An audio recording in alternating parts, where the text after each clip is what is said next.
This time of year, it's so hot and so humid. But despite the heat, we still have to get out there because there's a lot to harvest. Picking green tomatoes? And this year, the kids have really taken a leap forward in stepping up and being a bigger help out on the farm.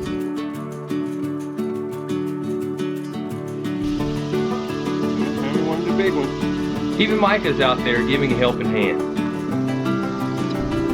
Wow. Oh, you're gonna eat it? I don't think you're gonna eat that dirt. This one's almost as big as you. Good job, Micah. Keep them coming.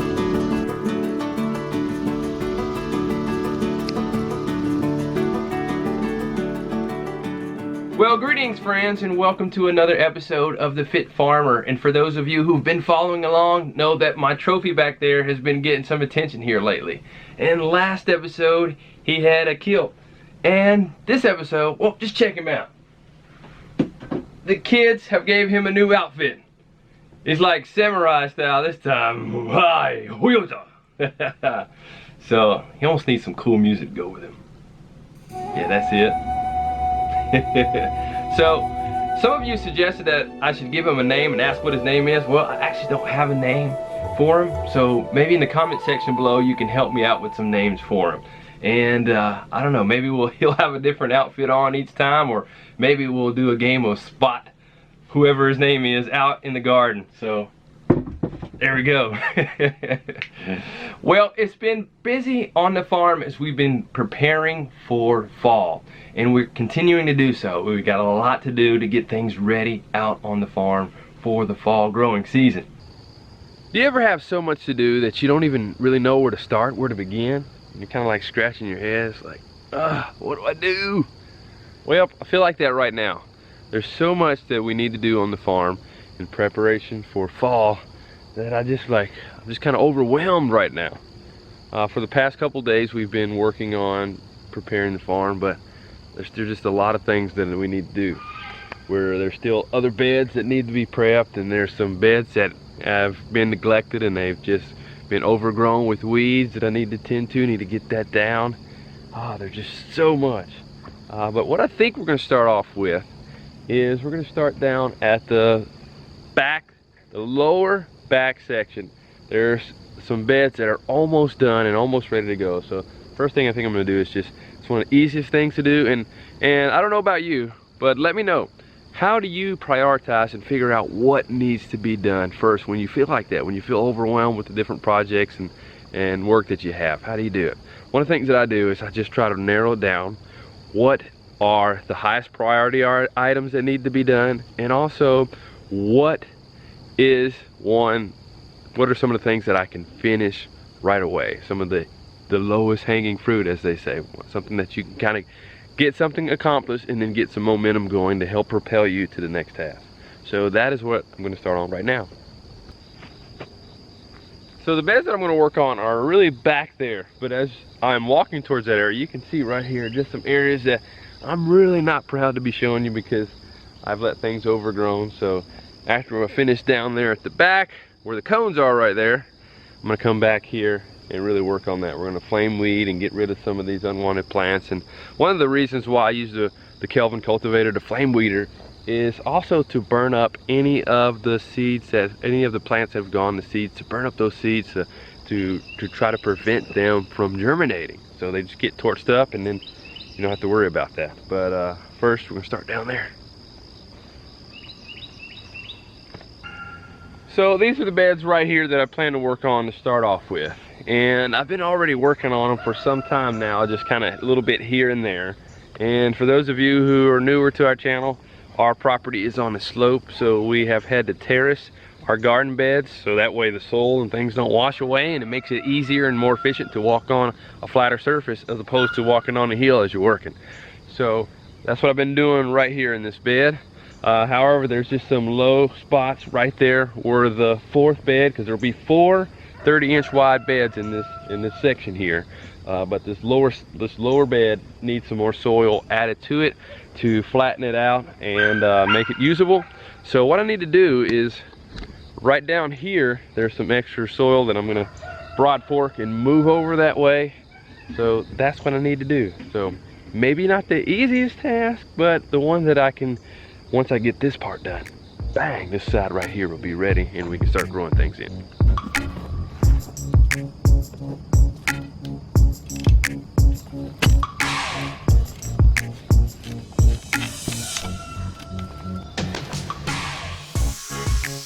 So after working the soil loose by using the broad fork and then the mini cultivator, I next shovel it up into my square bucket. And I must say, I love using the square buckets. They fit so easily into a wheelbarrow. Next, I carry the soil over in the bucket and filled in the low spots. And what better way to start the day off than getting your heart rate up and working outside in the garden? Woo! Now you can see why I don't need to go to the gym anymore. I get all the exercise I need out here with doing the task on the farm. Besides, why do I need to go to the gym when you can do your project, get your exercise in within your project, so you don't have to waste time, gas, money going to the gym. So, done with this project, so I'm gonna have the family go ahead and get some seeds, start getting some seeds started for the fall. Hey Micah, look who's joined me. You got a little truck? You have your truck there? So you have a new, look, you got a new highway for your truck to go down. See that? You can go down through here.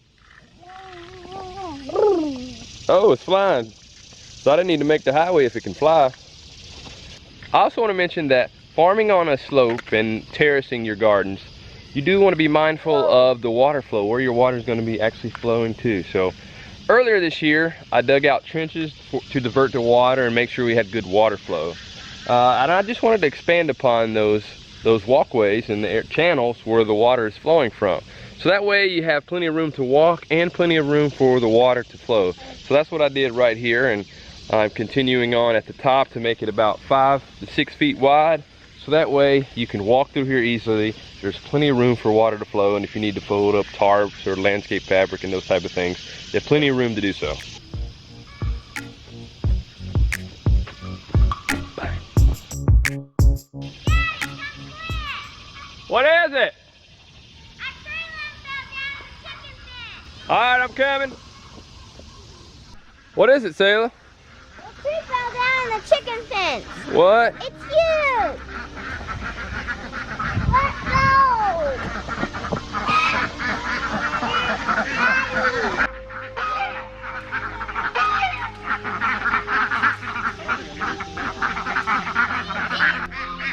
Wow. I have been planning for some time now to come through here and start clearing out trees. We just hadn't gotten to it yet. And a number of these, there's a couple trees in here that are pretty much dying, and this one I didn't think was dying, but it's a walnut tree. One of the biggest walnut trees I've seen. But the branch broke off and has fallen here. I don't think that it hurt any of the animals, but we'll just have to pull it out and see. And this was the first time I really stopped and looked at how big this walnut tree is. And this branch that came off was a large part of it. And this branch could have seriously hurt somebody, or even worse.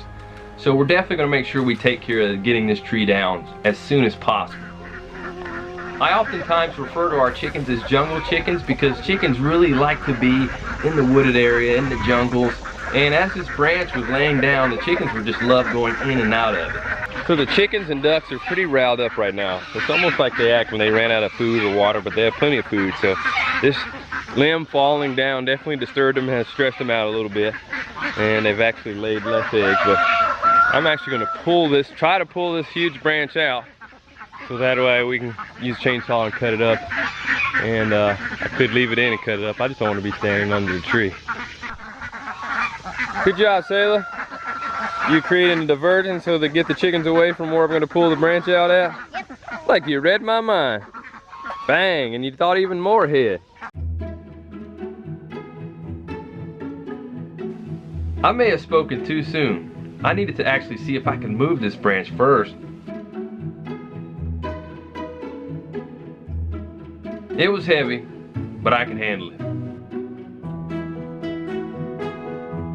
Next, we moved the chicken fencing away from the big tree and made an opening in it so I could pull out this large branch. Come on, Mike, use those muscles.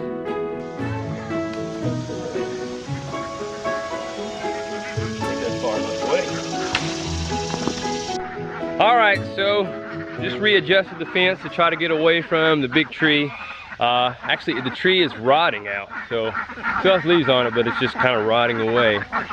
But as I've opened up the fence and gave them some new areas, a little bit new area to work on, and they're loving it. And there's actually been poison ivy in here, and I want to cut this tree down. There's a lot of trees I want to cut down in here, but the chickens are going ahead and being forerunners for us and just clearing out the area from all the vines, the unwanted plants, the weeds, the poison ivy, and things like that. So that way, when we do come in here, and I was actually planning to do it this fall and winter, just go ahead and knock these trees down. So, and I talked about preparing for fall, but when we get to fall and winter, we're going to be preparing for the next growing season of spring and summer. And we're going to do so by trying to clear out as much of these trees as we can. So that way we can actually grow things and run the chickens through here and cycle them in here, alternating between the garden and chicken areas, just to continue to build on the soil, hopefully next year. So that'll make things a lot better. I wasn't planning on tackling this today and moving this around, so just taking a little bit of time moving this around. So done here, we're going to go ahead and try to get Lacie and kids started with starting some seeds.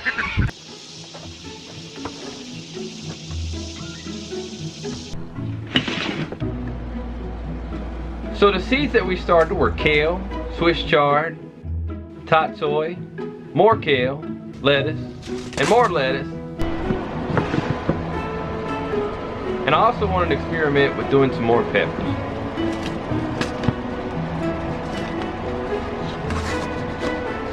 And Lacie is much better than I am in dealing with the delicate seeds. So as she was working on seeding trays and getting these seeds started, I went back down to work in the garden.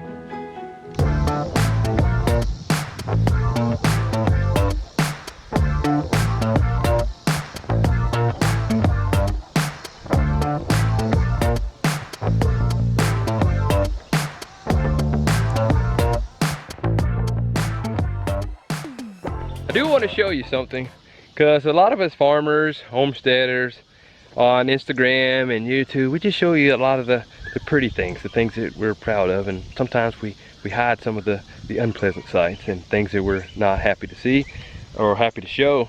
And one of those is right here. A number of areas around our farm, I must say, I'm embarrassed to say that I have too much of this. And this is not good, because these just spread seeds everywhere and make the job harder. So I'm gonna do what I can to work on getting rid of these right now. Do the best I can, because it's starting to get really hot and I'm probably gonna have to take a break soon. But ultimately, in a number of our walkways, or in most of the walkways, I want to gradually get to the point where we have this black landscape fabric. So I don't have to worry about fighting weeds and plants from coming up that I don't want to come up. So I'll have those in other areas that I can easier maintain, but for now, we're just gonna have to do what we have to do. Then I came to a point where it was just getting too hot outside, so I had to take a break from the heat. And usually at this time of year, we work from the early morning, somewhere around 6:30, 7 is when we start, and then we work to about 11, 12 o'clock lunchtime, and then we take a break and don't come outside to work again until later on in the afternoon. And sometimes that's around 4 or 5, and depending on the day and the temperature. And that's what we did today. And during the break, we were enjoying some of the first watermelon that I have grown here on the farm. And these were Orange Glow watermelon that we got from Baker Creek. And that Orange Glow is one of my favorite watermelons. Micah, you're eating my watermelon. Oh, my watermelon. Is it yummy? You like it? May I have a piece? Ooh, you gave me your piece, thanks. So as soon as it cooled off, I went right back outside to start weeding again.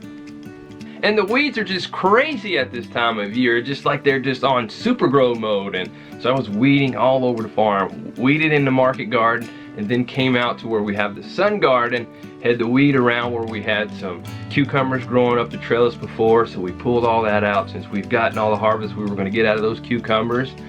Then after that, I raked up what I had weeded, and then the kids came and took the pile of the clippings that I'd cut, put it in the wagon, and transported it up to the chickens. And we just love giving grass clippings, plants that crops that we've cropped out and harvested out, they just love receiving it and just munching on them.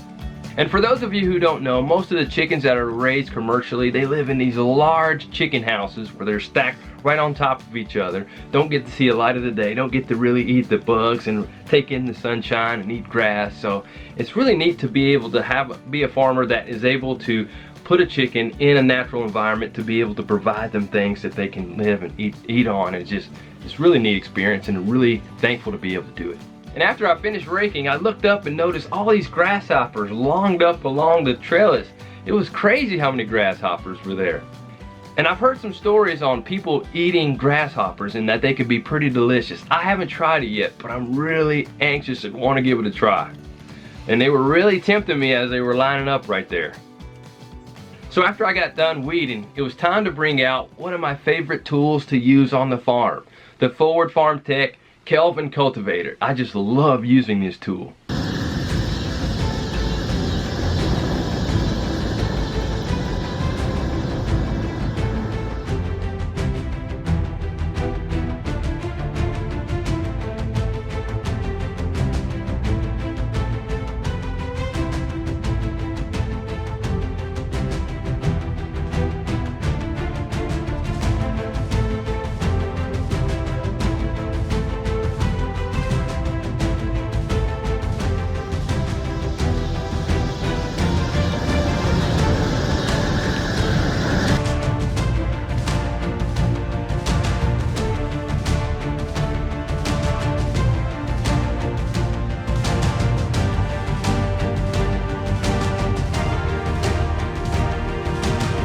And for those of you who are concerned about the negative effects of flaming or flame weeding, there really aren't any. And flame weeding has been around for almost over a century now, and it has been used by organic farmers to fight or combat weeds, uninvited weeds, from growing in the garden. And what it does, flaming does, is when you take the flame weeder over the weeds and it burns, that you're not burning them up as far as catching them on fire. What that heat does is it destroys the cell wall within the leaf of the plant, and it causes the plant to over time just to dehydrate and then die. And in that process, the leftover plant actually provides carbon to the soil, so it benefits the soil that way. And speaking of soil, the flame weeding also doesn't have any negative effects on the microorganisms in the soil.